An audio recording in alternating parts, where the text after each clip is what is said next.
이 솔로몬 왕에 대해서 제가 좀 까야 되니까 좀 어려움이 많아요.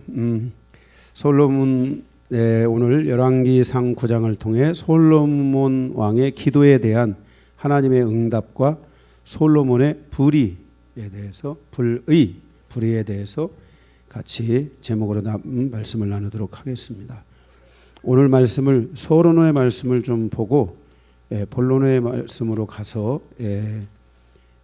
전체를 두 개의 대주로 나눠서 함께 말씀을 보도록 하겠습니다. 오늘 말씀은 내용이 어려운 것이 아니라 이 말씀을 들으면서 나는 그렇게 하면 안 되겠구나, 나의 삶은 이렇게 가야 되겠구나 라는 이런 생각을 그냥 즉각적으로 하면서 여러분들이 이 말씀을 들으면서 그냥 여러분의 생활 속에 돌아보고 생활 속에 바로 적용하고 앞으로 내가 이렇게 살아야 되는구나, 이런 것들을 여러분들이 이렇게 생각하면서 말씀을 들으면은 여러분들에게 큰 의미가 있고 또 축복이 되리라고 믿고 여러분 삶에 큰 유익이 있을 거라고 믿습니다. 서론을 좀 먼저 보겠습니다. 요한복음 15장 8절에 보면 너희가 열매를 많이 맺으면 내 아버지께서 영광을 받으실 것이요 너희는 내 제자가 되리라. 내가 뭔가 열매를 맺으면 아버지가 영광을 받고 또 제자가 된다 말씀하고 있습니다. 요한복음 15장은 주님의 동역자의 삶이 무엇인가를 보여주는 아주 중요한 말씀입니다. 열매 맺는 가지가 되기 위해서는 주님으로부터 떨어지면 안 되고 주님께 붙어 있어야 된다라고 말씀하고 있습니다. 열매 맺는 삶으로 가기 위해서 우리는 주님께 붙어 있어야 합니다. 주님과 함께 있는 삶, 붙어 있는 삶이란 무엇인가?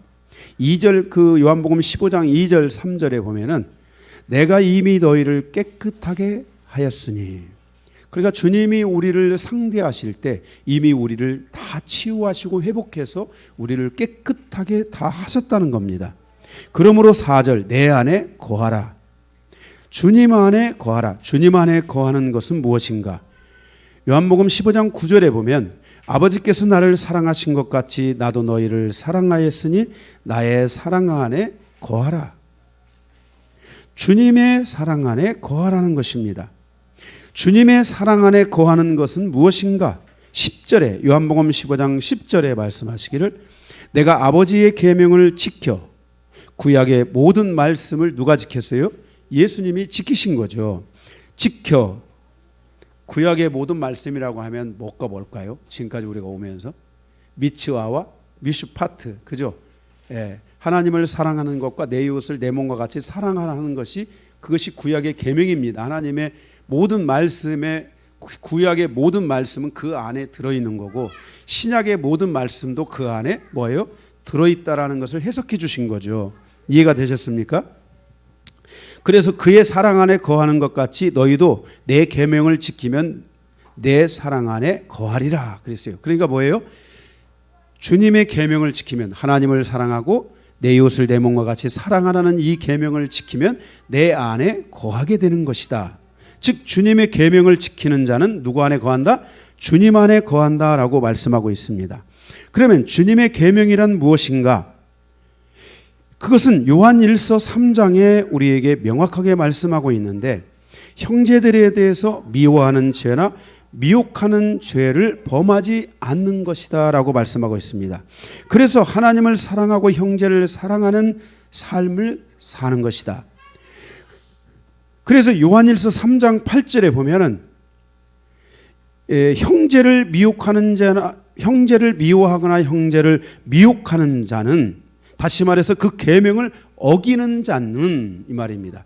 그 계명을 어기는 자는 마귀에게 속하고 마귀의 일들, 즉 하나님을 사랑하지 못하게 하는 것과 형제를 미워하고 미혹하는 마귀의 일을 멸하기 위해서 하나님의 아들이 나타났는데, 이 계명을 어기는 자는 누구에게 속하는 거예요? 마귀에게 속하는 것이다 라고 말씀하고 있어요.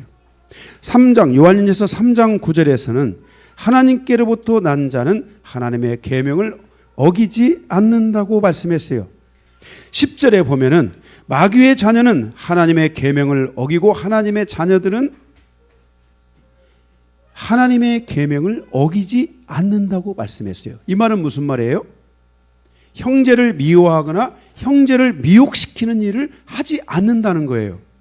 그래서 하나님을 사랑하는 것에 방해가 되고 형제를 사랑하는 것에 방해가 되지 않도록, 이웃을 사랑하는 것에 방해가 되지 않도록 하는 것이 하나님의 자녀이고, 마귀의 자녀는 이간을 시키고 이웃을 이간시키고 이웃을 미혹시키고 이웃을 미워하게 만들므로 말미암아 그들의 사이를 분열을 일으키고 전쟁을 일으키는 것이라는 거예요. 11절, 요한일서 3장 11절, 우리가 서로 사랑하는 삶을 살아야 하는 것은 처음부터 하나님께서 우리에게 말씀하여 주시고 계신 것인데, 12절에 그러나 가인은 이것을 어기고 하나님의 계명을 범하는 최초의 사람이 되었다라고 요한일서 3장에 말씀하고 있는 것이에요.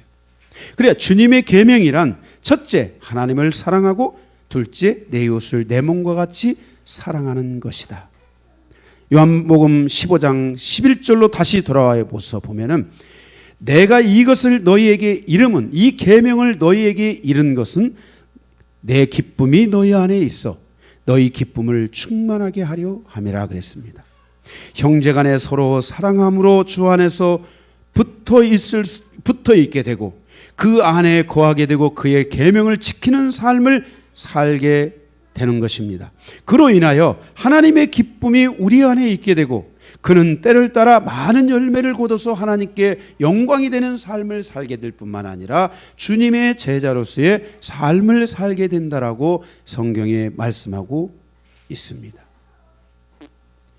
하나님은 이것을 다윗 왕에게도 말씀하여 주셨습니다.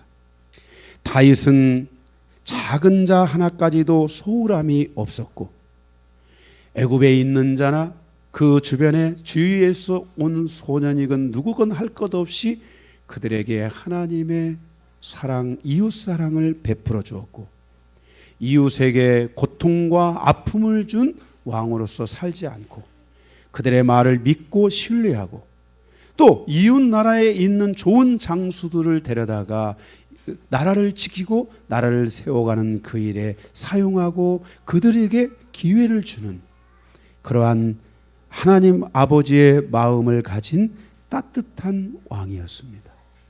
마치 이것은 아브라함이 이삭뿐만 아니라 이스마엘에게도 그 집에 사는 종과 노예들에게도 그 집에 머무는 모든 이들에게 그리고 주변에 있는 모든 사람에게 선을 베풀고 구원을 베풀고 그들이 하나님의 자녀로 백성으로 살아갈 수 있도록 길을 열어주는 바로 그와 같은 사람이었던 것입니다. 우리가 창세기를 오면서 그 머리가 하얘졌어요 갑자기. 창세기 강의를 하고 있는데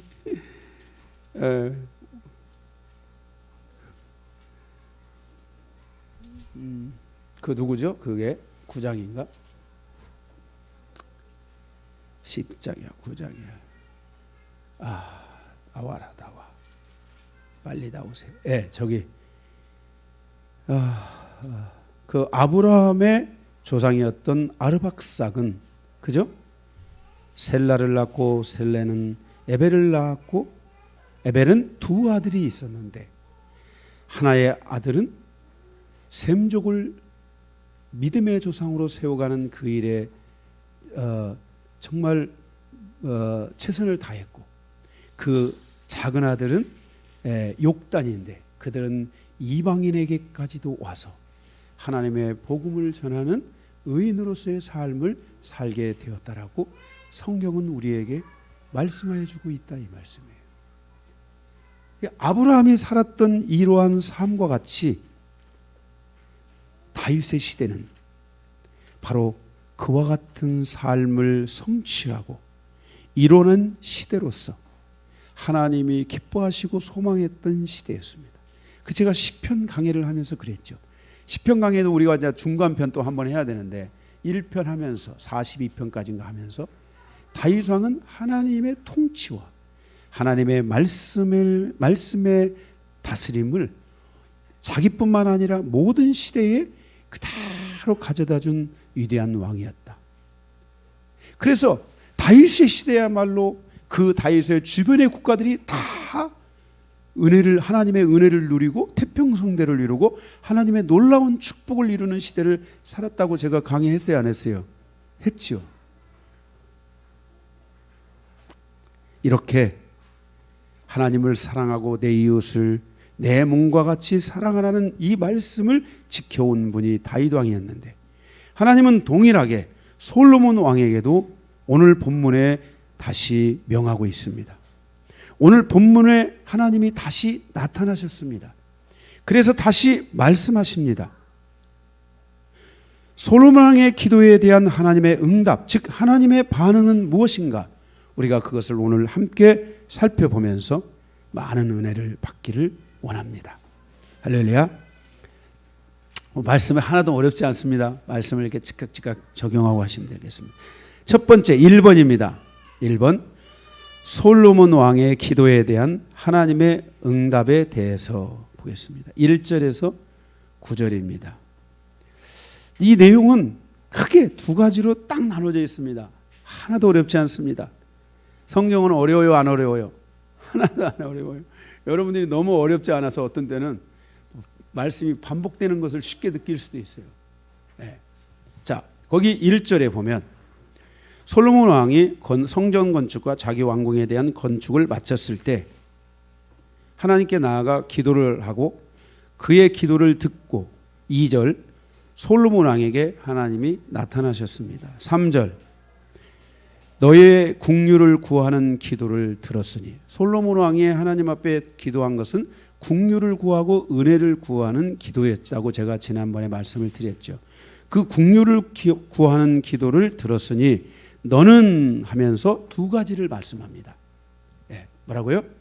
너는 내가 너의 기도를, 국류를 구하는 너의 기도를 듣고 내가 이제 너에게 말하노니 너는 두 가지를 꼭 해라 하고 말씀하는데, 첫째가 3절에 보면 뭐라겠습니까? 3절 거기 여호와께서 그에게 이르시되 내 기도와 내가 내 앞에서 간구한 바를 내가 들었은즉 나는 내가 건축한 이 성전을 거룩하게 구별하여 내 이름을 영원히 그곳에 두며 내 눈길과 내 마음이 항상 거기에 있으리라 그랬어요. 거기 3절에 뭐라고 했냐면은 성전을 거룩하게 구별하도록 가라 그랬어요. 자, 이 부분을 여러분 굉장히 중요합니다. 이 부분이 자, 여러분들에게 조금 이해가 되기 위해서 간단하게, 자, 성전을 구별하게 하라. 모세를 통하여 주신 성막의 핵심은 뭐냐면 이렇게 성전들이 기둥이 다 세워져 있잖아요. 그죠?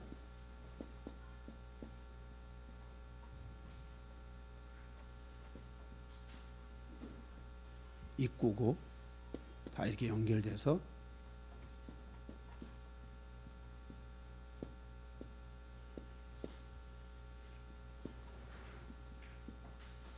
성막이 이렇게 세워졌잖아요. 그리고 여기에 오물을 버리는 곳이 있었죠. 오물 처리하는 곳이 있었는데, 성막에 하나님이 하신 것 가운데 하나는 이곳을 전부 뭐하게 한 것입니까? 여기를 전부, 이 밑금을 빨간 글씨로 친 이곳을 전부 어떻게 하셨어요? 거룩하게 하셨죠. 그래 안 그래요? 구약 성경에 보면은 이곳을 다 거룩하게 하셨잖아요. 피를, 짐승의 피를 대신해서 또는 그 외에도 여러 가지 기름을 칠함으로 이곳을 다 정결케 하고 거룩하게 다 하신 것입니다. 그러면 이곳을 이렇게 거룩하게 하나님이 하신 것은 하나님의 백성들이 이곳에 들어올 때, 하나님의 백성들이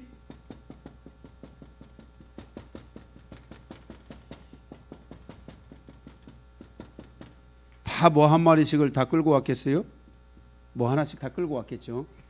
들어온 모든 백성들이 이곳에 들어와서 다시 자기의 죄로부터 용서를 받고 자기의 죄에 대하여 사함을 받고 회복하고 그래서 거룩한 백성이 되도록 하기 위해서 바로 이 성막을 허락해 주셨고 이곳을 하나님이 거룩하게 해 주신 겁니다. 이와 같이 솔로몬 성전을 거룩하게 구별하라고 하나님께서 말씀하여 주십니다. 그러면 내 눈길과 내 마음이 항상 여기에 있겠다. 이곳에서 내가 떠나지 않겠다라고 하나님께서 말씀하여 주십니다. 이게 지금 솔로몬이 해야 될 것 중에 하나는 이 솔로몬 성전을 뭐 하는 거예요? 거룩하게 하는 것이에요. 예, 할렐루야. 예.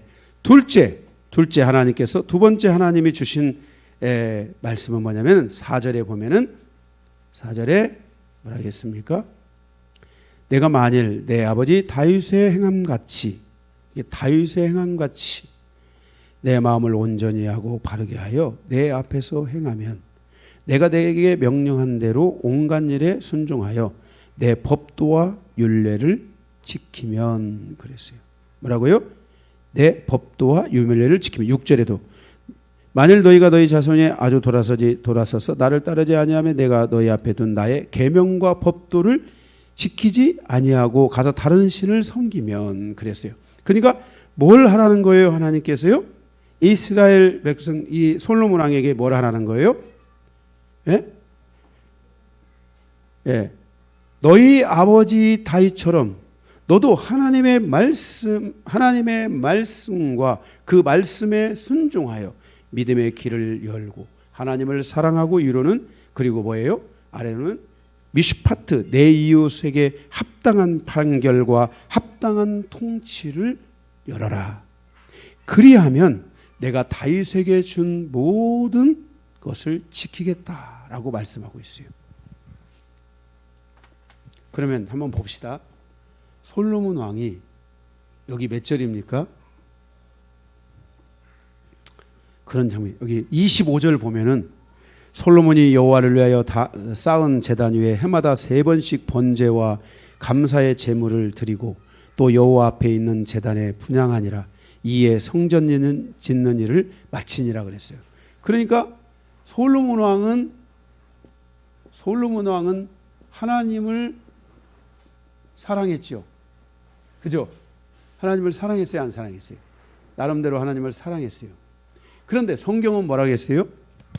누구도 사랑을 하고요? 내 이웃도 사랑하라 그랬어요. 우리가 요한일서에 보면은 하나님을 사랑한다고 하면서 내 형제를 이웃을 사랑하지 않는 것은 하나님을 뭐 하는 것이다? 사랑하지 않는 것이다. 하나님의 사랑이 없는 것이다 이렇게 말했어요.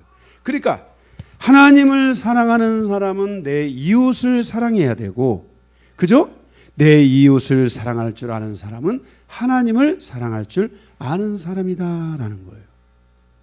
여러분의 가장 가까운 이웃으로부터 옆에 있는 이웃, 좀 떨어져 있는 이웃, 이 모든 이웃에 대하여 여러분이 최선을 다하여 사랑하지 않는 것은 하나님을 사랑하지 않는 것이 될 수 있고, 하나님을 사랑하지 않는 사람은 그 이웃 또한 사랑할 수 없다는 것을 성경이 우리에게 말씀하여 주고 있는 것입니다. 그러니까 여러분들이 자 옆에 있는 이웃에게 사랑한다고 얘기해 주세요. 사랑합니다. 네, 사랑해야 돼요. 굉장히 중요한 겁니다. 그래서 여러분들이 서로와 서로를 위해 사랑할 수 있는 모든 것을 여러분들이 서로 대화하고 함께하고 그 인생사와 삶의 모든 것들을 풀어가면서 그 안에서 하나가 되고 사랑하는 삶을 살아야 돼요. 아멘. 그리고 그 삶을 위해서 여러분들이 최선을 다하고 노력해야 되고 그렇게 가야 돼요. 이게 아주 중요한 거예요. 사랑하지 않으면 하나님을 사랑하지 않는 거예요. 그런데 솔로몬은 하나님을 사랑하는 것까지 나름대로 잘하고 있는 것 같이 보여집니다. 그런데 오늘 성경이 이 9장을 통해서 우리에게 말씀해 주고 있는 것이 무엇인지를 잘 들어야 됩니다. 하나님께서 다윗에게 주신 말씀에 대하여 다윗은 하나님의 절대적 통치를 이스라엘 가운데 가져왔고 하나님의 말씀에 대해서 절대적 순종을 통해 하나님을 두려워왔고 그와 함께했던 사무엘, 나단, 가 선지자들의 가르침을 통해 순종하는 삶을 살았습니다. 하나님께서 솔로몬에게도 그렇게 말하는 겁니다. 너희 아버지와 같이 너도 그렇게 살아라. 그런데 여러분 보세요. 솔로몬 왕에게 제대로 된 지금 선지자가 나타나야 안 나타나요? 응? 솔로몬 왕에게 제대로 된 선지자가 나타나지를 않고 있고 제대로 된 제사장마저도 지금 잘 나타나지 않고 있는, 누구만 조금 부각되는 것처럼 보여요?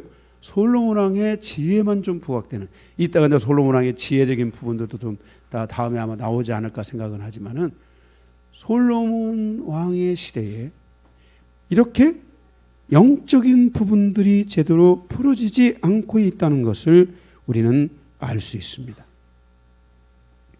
만약 네가 그렇게 한다면 내가 너희 아버지에게 약속했던 영광과 그에게 약속했던 모든 것을 이루어 주리라고 말씀하고 있습니다.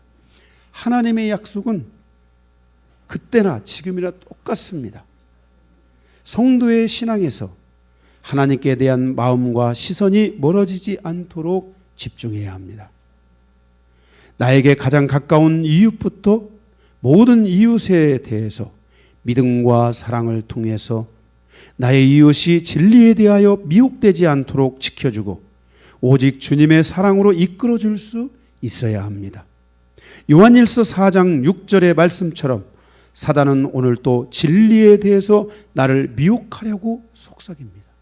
오늘 또 사단이 와서 속삭입니다. 야, 그렇게 하냐? 야, 그렇게 진짜 하더냐? 너 그렇게 해도 되지 않겠어? 속삭입니다. 사단이는 계속해서 우리를 미혹합니다. 그래서 성령을 우리에게 주셔서 미혹의 영과 진리의 영을 구별하게 해주셨고, 여러분들이 거기서 사단아 하고 물러가라 딱 하는 순간 진리의 영이신 성령이 딱 움직여가지고 요한아 잘했다, 요한아 난 네가 이렇게 가기를 원한다 라고 세미한 음성으로, 때로는 하나님의 말씀으로, 때로는 나의 가까이 있는 성숙한 이웃을 통해서 이렇게 하나님은 우리에게 속삭여 주시고 말씀하여 주시고 우리가 진리 안에서 자유로울 수 있도록, 사단은 우리에게서 속삭임으로부터, 사단은 이러한 속삭임으로부터 우리의 자유를 뺏어가고 우리의 승리를 뺏어가지만은 내 안에 오신 성령님과 하나님의 성령님과 그리고 말씀과 주변에 있는 하나님의 성숙한 하나님의 거룩한 백성들을 통하여 하나님은 나의 삶을 이렇게 하나님의 사랑과 이웃을 향하여 가는 사랑과 하나님의 말씀을 이루어가는 사랑의 삶으로 나를 이끌어 가신다는 것을 기억해야 합니다. 그래서 하나님은 솔로몬에게 다윗에게 말씀하셨던 것과 동일한 두 가지의 말씀을 딱 주시게 되는 것을 보게 됩니다. 그런데 오늘 솔로몬 왕이 9장의 말씀에서 하나님의 이 기도에 대한 응답, 반응으로 그치지 않고 그 뒤로 보니까 10절에서 28절의 말씀이 오늘 9장의 말씀에 솔로몬 왕의 기도에 대한 응답의 꼬리로 이 말씀이 붙어 있다는 거예요. 도대체 그러면 왜 이게 붙어 있는가 하는 것에 대하여 봐야 되는데, 여기 성경에는 뭐 솔로몬의 업적 이렇게 나와 있어요. 성경상에도 지금 그 주제에 솔로몬의 업적. 그런데 또 제가 이걸 업적이 아니라고 하면 여러분들은 준비하고 그러한가 하여 계속 여러분 기도하세요. 자, 두 번째 큰 2번입니다. 큰 2번. 자, 하나님께서 여러분에게도, 자, 그러면 보세요. 여기 한 가지만 더 이 1번 내지에서 봅시다. 지금은 여러분들이 자 보세요.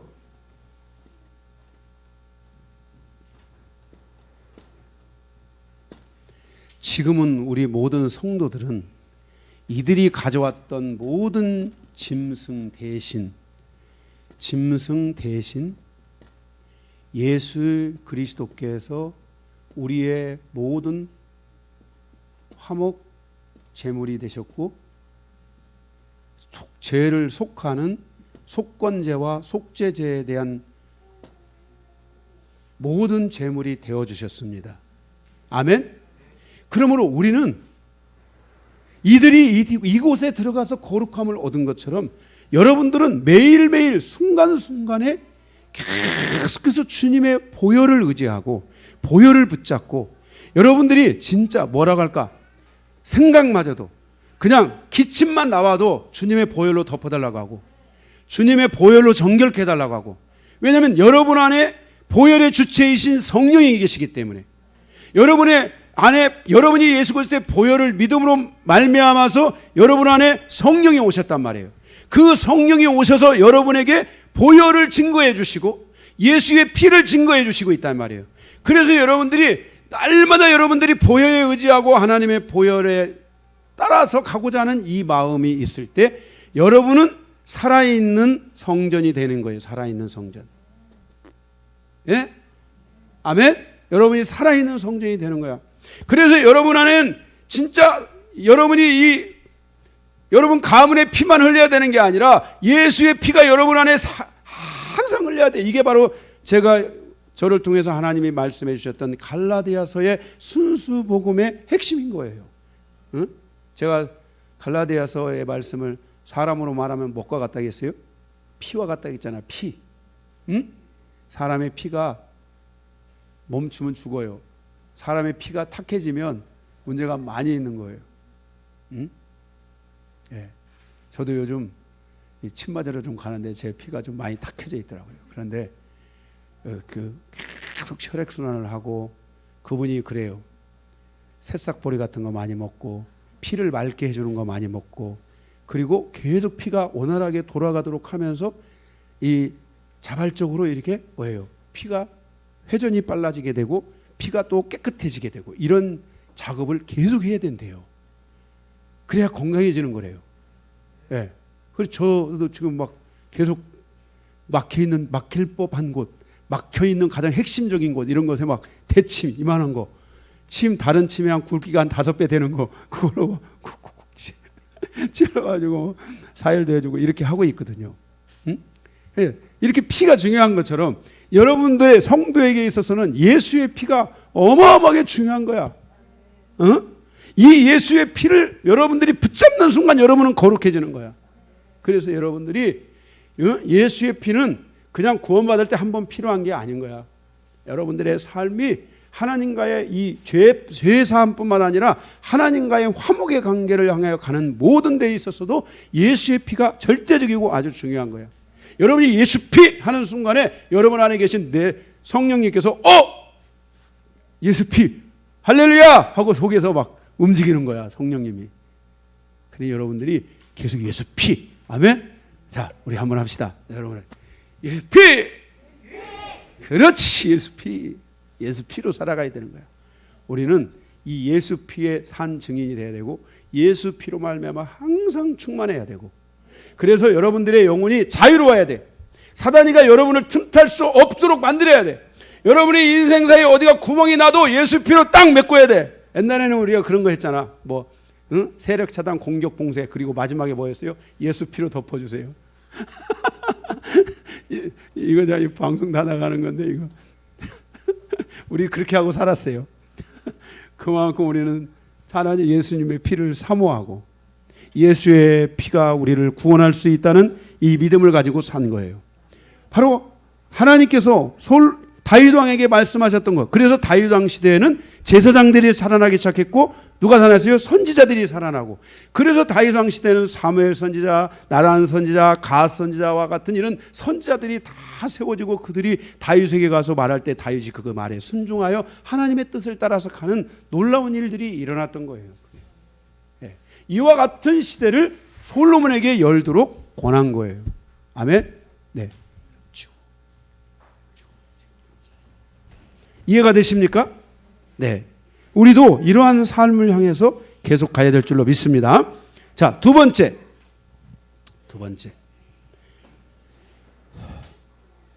솔로몬의 불의에 대해서 10절에서부터 28절.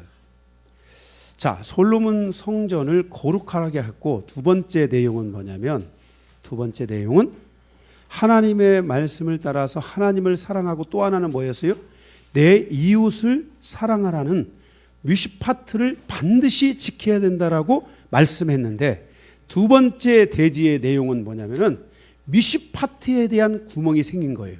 이웃 사랑에 대한 구멍이 생긴 것에 대하여 말씀해 주고 있습니다. 여기에 대해서 오늘 하나님께서 작은 대지 두 개를 주고 있는데, 먼저 조금 풀어가면 두 번째 대지에 솔로몬의 역사에 대해서 반복되는 이야기들이 계속되고 있는 것을 무엇인가? 솔로몬의 업적이라고 하면 많은 건축을 이룬 것입니다. 그러나 솔로몬의 그 업적과 상반되는 것이 있습니다. 그것은 솔로몬 왕이 하나님의 계명으로부터 멀어져 가고 있다는 것입니다. 그의 모든 행정은 하나님으로부터 멀어지고 그의 이웃을 향하여 올바른 이웃사랑을 실천하지 못하므로 이웃을 잃어버리는 일들이 생기기 시작했고, 이웃이 이스라엘을 대적할 수 있는 빈미를 주고, 훗날에 솔로몬이 죽고 나자 이스라엘 주변에 있는 나라들이 벌떼처럼 일어나서 북이스라엘과 남유다를 향하여 300년 동안 전쟁이 시작되고, 그 전쟁은 멈춰지지 않고 그 주변 국가들의 연맹과 동맹을 통해서 남과 북이 또 200년간을 싸우는 그런 아주 피비린나는 그런 역사가 이 이스라엘의 역사에 흐르게 되는, 이 모든 것들의 빌미가 바로 이러한 시대에 이루어지지 않았나 생각합니다. 다윗의 시대는 주변에 있는 사람들이 예루살렘에 와 살기를 원했고, 이스라엘에 와서 살기를 원했고, 다윗이 믿는 하나님을 믿기를 원했지만, 솔로몬의 시대는 그와 반대로 그 안에 있는 사람들이 솔로몬의 잘못된 행정으로 인하여 오히려 이웃이 고통당하고 배반을 당하는 이런 일들이 진행되는 것을 볼 수 있는 것입니다. 그래서 솔로몬의 기도에 대한 하나님의 응답과 함께 솔로몬의 부정과 불의에 대해서 성경이 말씀하고 있습니다. 본문의 10절에서 28절에 대해 많은 사람들이 솔로몬의 불의를 보지 않고 솔로몬의 치적으로 해석하는 경우가 많습니다. 그러나 성경을 자세히 보면 본문의 모든 내용은 솔로몬의 치적보다 솔로몬의 부도, 즉 불의한 부분을 말씀하고 있다는 것을 알 수 있습니다. 솔로몬의 이러한 결과로 그의 중년에 가면서 솔로몬은 급격히 악의 길로 가게 됩니다. 그의 통치가 40년이었는데 건축하는 시간으로 20년에서 약 30년을 보내게 되고, 나머지 10년에서 약 15년, 20년 가까운 세월은 솔로몬의 악으로 가는, 타락으로 가는 길이 열리게 되는 것을 보게 됩니다. 이러한 결과로 인하여 그의 중년으로 가면서 솔로몬은 급격한 악의 길로 가고 그의 노년이 되어 그 악을 깨닫는 것을 볼 수 있습니다. 바로 솔로몬이 그의 노년에 가서 자기 중년의 악과 초년의 그 연약함을 깨달아 쓴 책이 우리가 잘 아는 전도서입니다. 그래서 전도서에 뭐라 했습니까? 시작이 헛되고 헛되고 헛되고 헛되고 헛되다라고 말씀하고 있고, 전도서 12장 마지막 절에 가면 일의 모든 것들을 다 헤아려 보았으니 여호와를 경외하는 것이 사람의 본분이다라는 것을 고백하며 솔로몬의 인생이 맞춰지는 것을 보게 됩니다. 솔로몬이 이렇게 자신의 연약함과 악을 깨달았을 때 그때는 이미 늦었습니다. 그리고 솔로몬 이후 나라는 둘로 나눠지고 그 결과로 이스라엘은 참담한 역사를 맞이하게 되는데, 남과 북을 포함한 이 이스라엘의 남은 300년의 역사는, 이 왕정정치 300년의 역사는 싸움과 미움과 전쟁으로 얼룩진, 그리고 그 결과는 멸망으로 치닫는 그런 일들이 있게 되었고, 이 첫 번째 성전을 거룩히 하라고 한 그 말씀도 그곳에서 그들은 어겨지게 되고, 그 성전의 우상의 단지들을 그곳에 갖다 두게 되고, 그곳이 바로 우상을 섬기는 그러한 그 산당으로 변하는 이런 무서운 일들이 일어나게 되면서 하나님의 영광이 땅에 떨어지고 그의 이름은 그곳에 있을 수가 없는, 그리고 그들은 비웃음을 당하는 그런 무서운 결과를 초래하게 되는 것을 볼 수 있습니다. 그러면 솔로몬 왕에 대한 하나님의 평가, 오늘 9장에 있는 평가 두 가지를 보고 말씀을 마치도록 하겠습니다. 첫 번째, 가로 1번, 솔로몬의 첫 번째 불의에 대해서 보겠습니다. 10절에서 14절. 10절에 보면 20년 만에 건축을 마칩니다. 11절, 건축을 마칠 수 있도록 모든 자재를 제공했던 두로왕 히람에게 합당한 대가를 주겠다고 약속했었습니다. 그 전에 5장인가 보면 약속했는데, 그 결과로 갈릴리 땅에 성읍 20곳을 주었다라고 거기 말씀하고 있습니다. 9장 그 성읍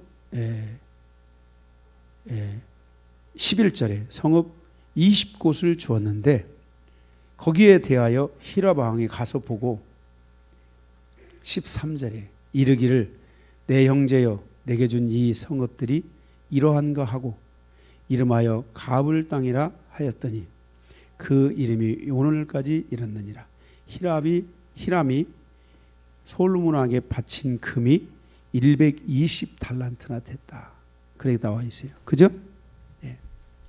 그러니까 그 대가로 그 외에 어마어마한 자재를 대잖아요. 뭐 돌도 되고 자재도 되고 다 됐는데, 그곳에 20곳을 주었는데 불모지였어요. 예. 결국 솔로몬 왕은 누구를 속였어요? 히람 왕을, 두로 왕인 히람을 속였던 거예요. 그 땅은 그 후로 다시 이스라엘에게 다시 돌려보냅니다. 그래서 대하 8장 2절에 보면 그 땅에 다시 이스라엘이 살게 되는 것을 보게 됩니다. 그로부터 약 3,000년이 지나고 나서 이때로부터 3,000년, 지금 약 1970년, 80년, 90년 이 정도 돼서 그 땅은 다시 태어나서 그리고 그곳을 개간하여 그곳이 축복의 땅이 지금 되어져 있습니다. 우리가 성지순례를 갔을 때 솔로몬 왕이 했던 이런 일들이 있습니다. 다 그때를 기억하는데, 바로 이곳도 그런 불모지, 그때로서는 도저히 개간할 수 없었던 그런 불모지와 같은 늪지대 같은 이런 곳들을 줘가지고 거기다가 농사도 못 짓고 들어가면 사람 빠져 죽게 생긴 그런 곳에 줘가지고 그것을 솔로몬의 지혜라고 이렇게 설명합니다. 14절에 히람 왕이 솔로몬에게 바친 금만 해도 120달란트, 약 4.1톤, 4.1톤인데 금값만 40억에 해당하는 그런 어마어마한 금입니다.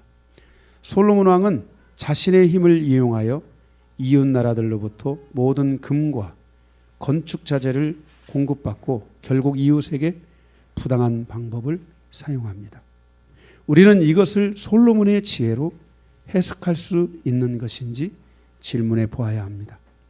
만일 하나님을 믿는 성도들이 자신들의 사회생활의 일상의 삶 속에서 이러한 방식으로 산다면, 야, 저 사람 하나님 믿는 사람이 지혜롭다, 이렇게 말할 수 있을까요?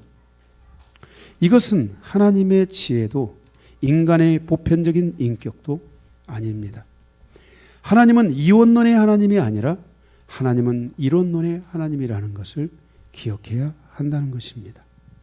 하나님은 이러한 방식으로 살아가는 자가 성도일지라도 결코 기뻐하지 않으실 것입니다.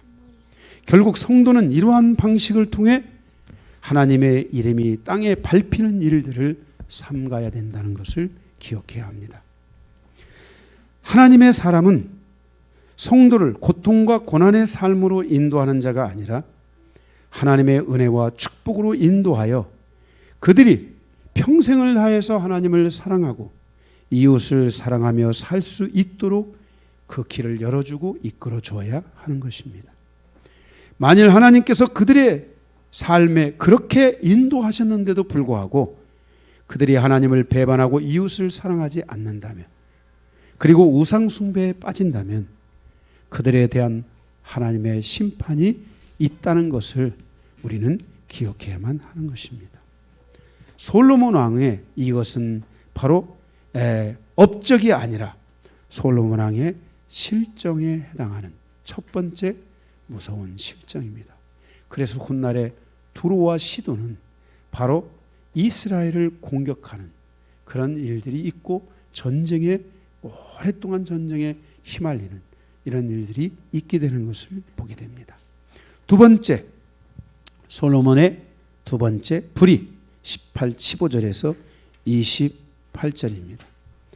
15절에 보면 거기 15절 솔로몬 왕이 역군을 일으킨 까닭은 이러하니 이렇게 말씀하고 있습니다. 이게 말들이 여기 보니까 막 성에 어려운 성들이 많이 나와가지고 야 다윗이 막 뭐 어마어마하게 솔로몬이 뭐 어마어마하게 뭔 일 한 것처럼 보이지만 자세히 또 보면 그렇지 않습니다. 역군을 일으킨 까닭은, 다시 말해서 역군은 제가 지난번 왕상 5장에서 역군은 뭐라 하겠습니까?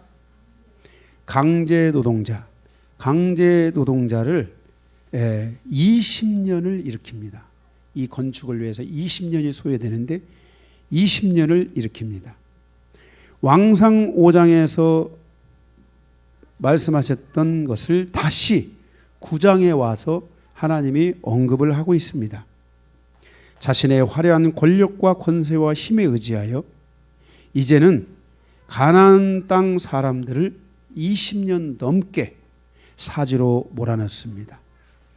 이들은 말대로 강제 노동자가 되어 정말로 고통과 이 엄청난 상처를 입는 그러한 결과를 가져다 주게 됩니다. 이것은 다윗 왕의 시대와는 완전히 상반된 상황입니다. 다윗은 이웃 나라에까지도 고통을 주지 않고 오히려 제가 평강을 주고 행복을 주고 태평성대를 이루는 다윗 왕을 통해 그 이웃에게까지도 하나님의 은혜가 임했는데 그 임한 은혜를 까먹고 있는 게 누굽니까? 지금 솔로몬 왕이라는 것을 알 수 있습니다. 그러면 솔로몬 왕이 강제 노동자를 일으킨 까닭은 성경이 이렇게 질문하잖아요. 20절에 그들이 누구였어요? 그 강제 노동자들이 이스라엘 자손이 아닌 아모리 사람과 헷 사람과 브릿 사람과 히윗 사람과 여붓 사람과 중에 남아있는 모든 사람이라. 지금도 이스라엘 땅은 이런 사람들하고 지금도 싸우고 있어요? 안 싸우고 있어요? 지금도 싸웁니다. 그래서요, 이스라엘 경계가 있어가지고요, 이스라엘 사람들이 사는 쪽이 있고요, 아랍 사람들이 사는 쪽이 있어서 밤에 어두컴컴해지면 나가면 죽습니다. 언제 어떻게 죽을지 몰라요. 그래서 거기에는 다 철조망에 쳐 있어요. 여기는 접근 금지다. 이렇게 그 정도로 지금도 전쟁을 하고 있는 거예요. 이 고통이, 여러분 말이 그렇지, 여러분을 누군가 데려다가 노예처럼 해서 저기 뭐 요즘 막 그 우리나라도 그런 거 나오더라고. 염전 이런 데서 막 노예처럼 거의 여러분을 누군가 데려다가 20년 동안 노예로 한번 부려봐. 강제 노동자로. 결국 이스라엘은 이런 상황을 통해서 나중에는 후에 가보면요, 이스라엘 사람들이 전부 또 노예로 팔려나갑니다.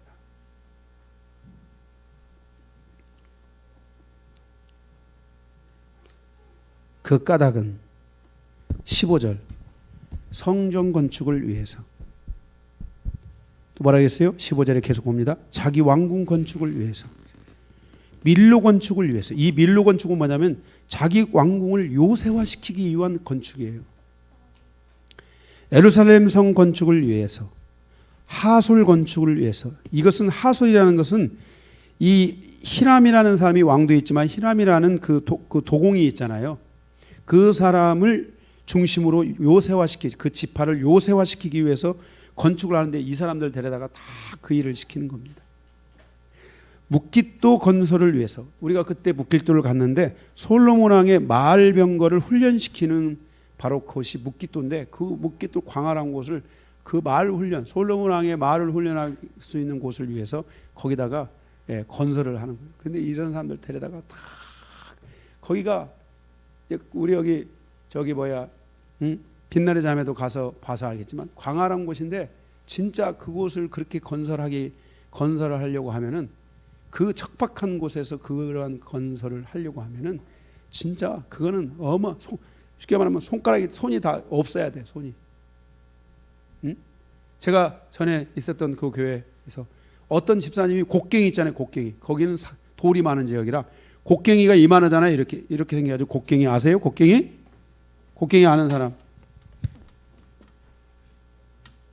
이게 다 셋자루야, 셋자루. 이렇게 셋. 이 셋자루가 얼마나 했는지 이렇게 됐어. 나 이런 거 처음 봤어. 진짜 처음. 진짜로. 나에게 보여줬으니까 알지. 이게 원래 이렇게 긴 거야? 이렇게 긴 거.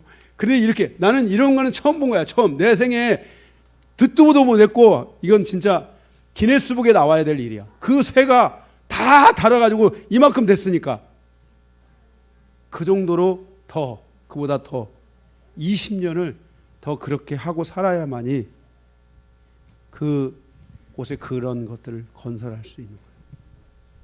그것은 지금 다 폐허가 돼 있어요. 하나님의 뜻이 아니었던 거예요.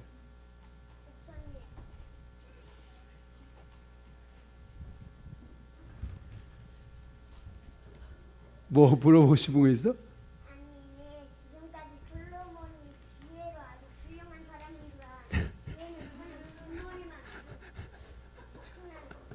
그래, 내가 지금 나도 이 말씀을 전하면서 굉장히 어렵다. 지혜 부분도 나올 거야, 뒤에 가면. 지혜 부분 나오면 또 그때 보자. 지혜도 있었겠지, 그지? 지혜도 있었겠지. 지혜는 없었다는 게 아니라 지혜를 잘못 쓴 것에 대해서 여기서 보는 거야. 잘못. 잘 쓴 것도 있겠지, 지혜. 그지? 내가 여러분들에게 우리 주일학교에서 그거 하려고 그랬는데, 그 두 엄마가, 한 아이는 죽고 한 엄마는 아이가 살았잖아. 그런데 그때 그 솔로몬의 지혜를 통해서 그 살아있는 아이의 엄마를 찾아주는 지혜가 있었잖아. 그게 처음 나오잖아. 근데 그때 솔로몬의 그런 지혜는 굉장히 훌륭한 지혜였죠. 그죠? 엄마를 살리고 자식을 살렸으니까, 그리고 올바른 판결을 통해 백성들에게 희망을 줬으니까 좋은 판결이었겠지. 그런데 지금 이러한 판결은 너무 잘못된 판결인 거야. 응? 그래, 미안하다.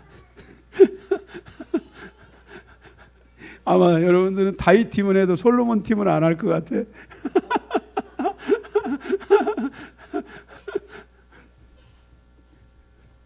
네. 차라리 다윗 팀, 아브라함 팀에.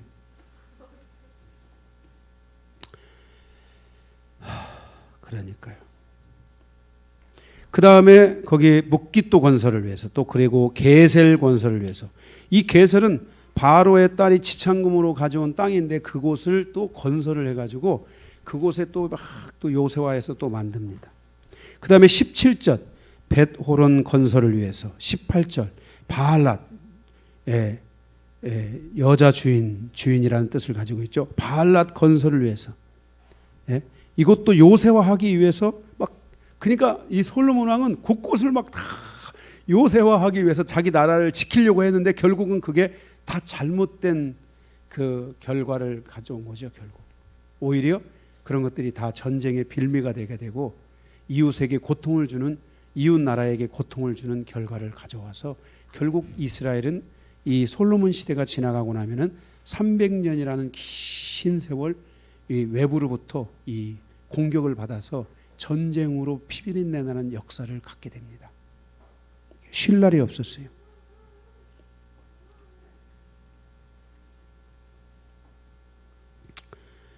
그 다음에 18절 아직도 안 끝났죠. 다드몰의 건설을 위해서 19절 자기에게 있는 국고성 건설을 위해, 병거성 건설을 위해, 마병의 건설을 위해서, 더 나가서 이제 그 요단강 건너편에 있는 네바론 건설까지도 참여해가지고 그 외에 성경 여기 19절에 뭐라 했어요? 그 외에 자기가 원하는 것을 다 뭐 했어요? 응? 19절에 자기가 원하는, 자기가 그가 다스리는 온 땅에 건축하고자 하던 것을 다 건축한 거예요. 자기가 하고 싶은 건축은 다 한 거예요. 5절에서 왕상 5장에서 자기 백성을 강제 노동자로 3년을 모집하였는데 9장에서 20년이 넘게 바로 가나안 땅에 있는 족속들을 강제 노동자로 동원하여 이웃에게 아픔과 고통과 절망감을 주었습니다. 그리고 27절에서 28절에 보게 되면 히람이라는 도공이죠. 도공이 자기 종 곧 바다에 익숙한 사람들을, 이 히람이 여기 왕인지 모르겠네요. 왕인지 누구인지 모르겠지만 어쨌든 자기 종 곧 바다에 익숙한 사공들을 솔로몬의 종과 함께 그들을 보내매 그들이 오빌에 이르러 그랬어요. 거기 오빌은 어디냐면은 아프리카에 있는 지역이에요. 아프리카에 있는 금맥이 있는 그곳에 가서 그곳에 있는 금 420달란트, 아까 그게 몇 톤이었어요? 4.1톤이라고 했잖아요. 이거는 14.28톤 14.28톤에 해당하는 거예요. 예. 예. 이게 어마어마한 거죠. 이게 아까 그거 제가 말한 게 약 38, 45 가까이 되는 거였잖아요. 예, 그것에 지금 4배 정도 되니까 얼마예요? 그거를 아프리카에서 다 갖다가 솔로몬이 자기의 부로 축적하는 이런 일들이 있어서 훗날에 이 이스라엘은 애국으로부터, 아프리카의 심장이었던 애국으로부터 엄청난 공격을 받습니까? 안 받습니까? 받잖아요. 결국 이스라엘의 멸망에 바로 결정적 마지막 타격을 준 게 바로 이 애국 군대가 와서 이스라엘을 친 것이라고 할 수 있어요. 솔로몬의 이러한 행적이 과연 그 업적으로 보아야 하는가? 결국 솔로몬이 죽고 이스라엘은 둘로 나누어지고 그로부터 북이스라엘과 남유다는 외세로부터 지속적인 공격을 받게 되고 결국 외세로부터 칭찬을 받지 못하고 함께 동역하는 나라가 되지 못하고 오히려 300년 동안 끊임없는 전쟁과 함께 나라가 멸망하는 데까지 이르게 되는 것을 보게 됩니다. 이것은 다윗의 치적과는 완전히 상반되는, 완전히 반대되는 그런 행정을, 국가를 운영하는 솔로몬을 볼 수 있게 됩니다. 오늘 하나님께서 우리에게 두 가지 솔로몬에게 부탁을 했습니다. 하나는 이 전을 거룩하게 해라. 그러나 거룩하게 하라는 이 전도 훗날 이제 우상을 섬기는 산당으로 결국 멀어져 버리고 이스라엘은 악을 행하면서 그곳에서 그 악을 행한 자들이 그곳에 가서 정결함을 얻고 거룩함을 얻는 곳이 되지 못하고 오히려 그것이 그들의 죄의 면죄부를 주는 온상이 돼서 결국 돈을 주고 죄를 사함받는, 돈을 주고 결국 하나님의 용서를 받는 이러한 정말 불의의 창고가 되고 이러한 면죄부의 창고가 되는 그런 일들을 결국 행해지게 되고 더 나아가서 내 이웃을 사랑하라고 한 그 말씀을 솔로몬이 지키지 못함으로 이웃에게 큰 고통과 악을 행하고 그들에게 치명적인 아픔과 상처를 주면서 솔로몬의 시대가 끝나가는 그 시점에 그들의 그 상처는 이루 말할 수 없는 고통으로 다가왔고, 지금에도 바로 이 아까 20절입니까? 거기에 속한 그 사람들은 지금도 여기 이스라엘 땅에 가면은 이스라엘과 대립적 관계가 돼서 우리나라에 이 휴전선이 있듯이 그곳에는 이런 철조망이 있어 가로막혀 가지고 거기에 접근 금지입니다. 거기에 유대인들이 가면 큰일 납니다. 이방인들도 거기에 밤에 가면 안 됩니다. 다리를 이렇게 뭐 자기가 나 시내 구경하고 싶다고 밤에 나가서 돌아다니고 그러면 안 됩니다. 딱 정해진 그 공간 안에서만 딱 하고 그 다음에 약속된 시간에 딱 차를 타고 딱 들어가야 되지, 거기에 차 타고 막 돌아다니고 그러면은 잘못하면 총으로 다 쏴버릴 수도 있습니다. 네, 그렇다고 막 거기 관광하는데 막 굉장히 걱정해야 될 것은 아니지만, 왜냐하면 거기에 진짜 제가 가보고 놀란 사실은 세계에서 어마어마하게 많은 사람이 그곳에 다 오고, 예, 예, 진짜 예, 그런 것을 볼 수 있게 됩니다. 그래서 예, 우리가 이 솔로몬의 이 기도에 대한 이런 하나님의 반응이 무엇이었는지를 보면서 우리는 예수의 피에 의지하여 살아야 되고 이웃을 사랑하는 것이 무엇인지를 다시 한번 돌아보면서 이웃에게 고통을 주고 아픔을 주고 나는 승리할 수 있다, 나는 정말 잘됐다, 이렇게 말하는 그 결과에 조금 더 인생을 10년 살았던 것은 10년 살 때는 모르지만 20년, 30년 인생을 살았을 때 그 결과가 우리에게 어떻게 다가오는지에 대한 것을 보지 못하는 성도가 아니라 그것을 볼 수 있는 성도로서 살아가야 될 줄로 믿습니다. 말씀 끝입니다.